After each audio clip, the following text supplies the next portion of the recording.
अनिल तिवारी। आशा है आप सब लोग प्रसन्नचित्त होंगे और सोशल डिस्टेंसिंग का पालन भी कर रहे होंगे। अभी सूर्य ग्रहण को लेकर विभिन्न प्रकार की चर्चाएं समाज में व्याप्त हैं।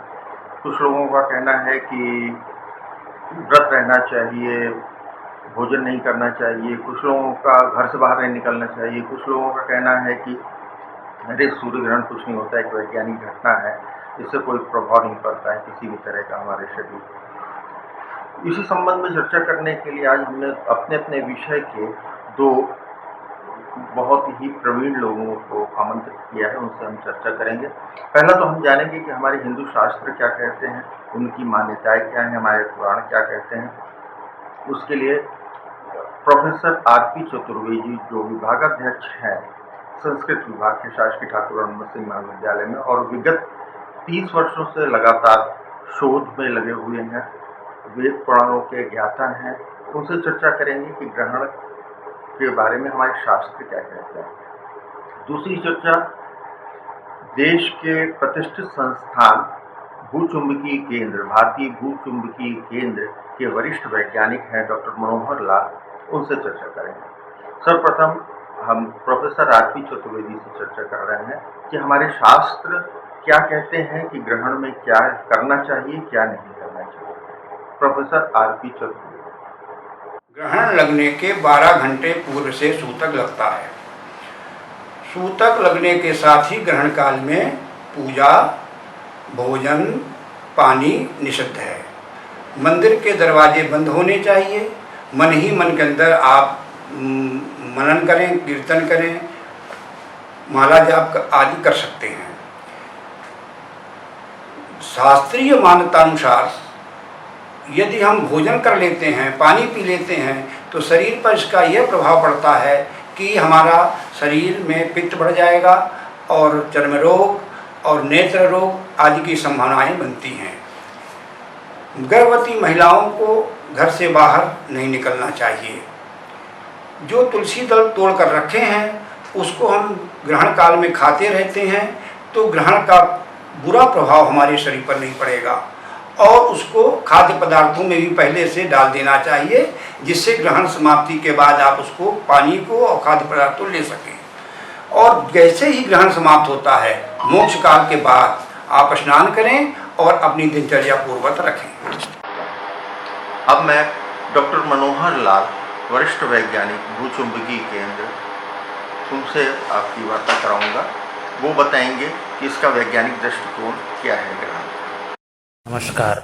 साल 2020 का पहला सूर्य ग्रहण 21 जून को लगने जा रहा है। खास बात यह है कि ये वलयाकार सूर्य ग्रहण होगा जिसमें चंद्रमा सूर्य के करीब 98.8% भाग ढक देगा। भारत समेत इस ग्रहण का नज़ारा नेपाल, पाकिस्तान, सऊदी अरब, यूएई, इथियोपिया तथा कांगो में दिखेगा। वही भारत में देहरादून, सिरसा अथवा टिहरी कुछ प्रसिद्ध शहर हैं जहां पर लोग वलयाकार सूर्य ग्रहण का खूबसूरत नज़ारा देख पाएंगे। देश के अन्य हिस्सों में आंशिक सूर्य ग्रहण दिखाई देगा। ये ग्रहण न ही आंशिक सूर्य ग्रहण होगा और न ही पूरे सूर्य ग्रहण, क्योंकि चंद्रमा की छाया सूर्य के करीब 99% भाग ही ढकेगी। आकाशमंडल में चंद्रमा की छाया सूर्य के केंद्र के साथ मिलकर सूर्य के चारों ओर एक वलयाकार आकृति बनाएगी, जिसमें सूर्य आसमान में एक आग की अंगूठी की तरह नजर आएगा। साल में सबसे बड़े दिन पर यह ग्रहण लगने जा रहा है जब चंद्रमा पृथ्वी और सूर्य के बीच में आता है और सूर्य के मध्य भाग को पूरी तरह से ढक लेता है, और इस घटना को वलयाकार सूर्य ग्रहण कहा जाता है।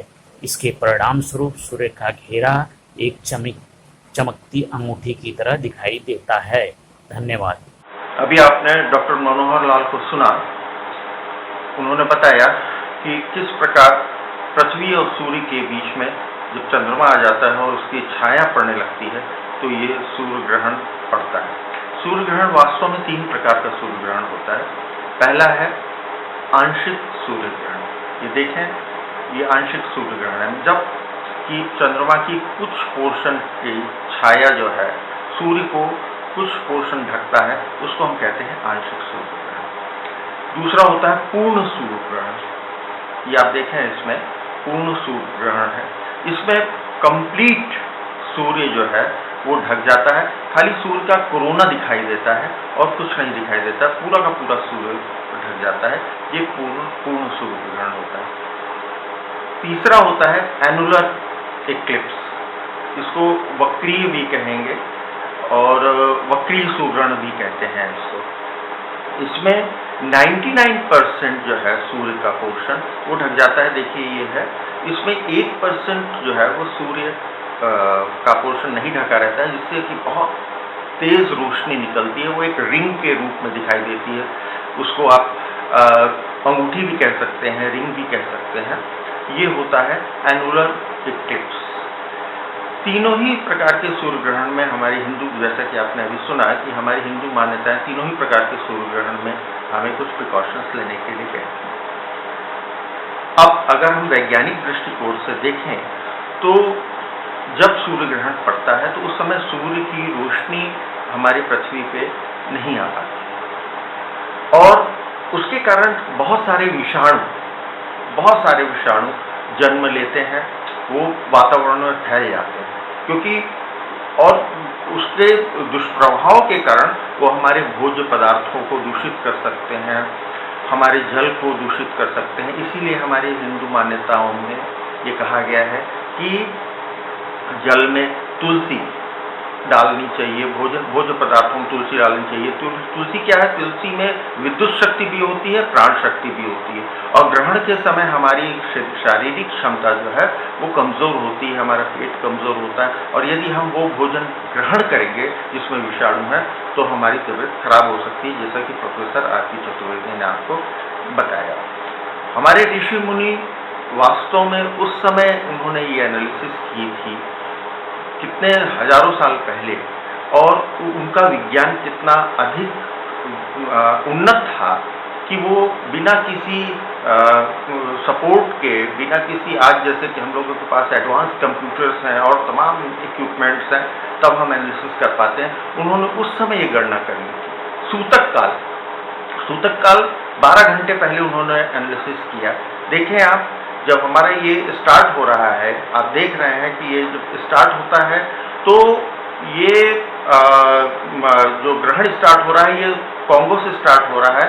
प्रातःकाल 5:48 पे कांगो पे स्टार्ट होगा। लास्ट इसका जो फेस है वो ताइवान पे जाके खत्म होगा और ये शाम को 4:15-4:10 के आसपास खत्म होगा। तो ये जो टाइम पीरियड है मॉर्निंग से और शाम तक का, जो पृथ्वी पे छाया पड़ेगी सूर्य ग्रहण की, ये लगभग 10 घंटे का, 10.25 घंटे का अंतराल है। 12 घंटे का सूतक काल बताया कि सूर्य ग्रहण प्रारंभ होने के 12 घंटे पहले से हो जाता है। अर्थात जो हमारी पृथ्वी का एटमॉस्फेयर है उस टाइम पीरियड पे जो छाया पड़ती है वहां से विषाणु उत्पन्न होना चालू होता है। हमारे ऋषि मुनियों ने ये गणना पहले ही कर ली थी कि कहाँ से विषाणु उत्पन्न होंगे और कहाँ से अफेक्ट होंगे और एटमॉस्फेयर में किस तरह से विषाणु फैलेंगे, तो हमें कब से प्रिकॉशंस रखनी है। तो इसका तात्पर्य ये है कि हमें फॉलो करना चाहिए हमारी जो हिंदू मान्यताएं, हमारे जो पुराण हैं, वो बिल्कुल उन्होंने जो जानकारी प्रदान की है वो सटीक है। हमें अंधविश्वास में जरूर नहीं पड़ना है, लेकिन उसका साइंटिफिक पहलू जानकर हमें खुद विचार करना है और अपने आप को बचाना है। धन्यवाद। नमस्कार।